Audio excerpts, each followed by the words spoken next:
In this lecture, you will learn about sets and dictionaries. Remember, lists and tuples were referred to as sequences. Well, sets and dictionaries are referred to as collections because they are unordered collections of items. Let's start explaining sets. A set is an unordered collection of unique items, and remember, unique items, not duplicate items allowed in a set. We can create a set using curly brackets, just like this. Let's say file set, and I'll store 3 integers in my set. A simple and practical use of sets now is when you have a list that has duplicate items and you want to remove those duplicate items from it.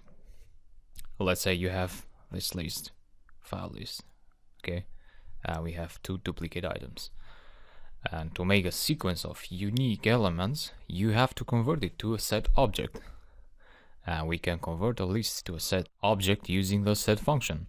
When you do that, duplicates will be removed automatically. So we are sort of updating our file list variable with a new value in this line of code. This new value will be a set that is generated by converting the list object to a set object. See now, printing the file list will reveal that duplicate items have been removed. And we now have a set object, not a list anymore. And that is because we converted our list to a set. But don't believe me and check the type of the object always. So, if you want to retain your list data type, you can convert the set back to a list using the list function this time. So file list equals list, and we pass the set object to the list function. More data types now. Dictionaries.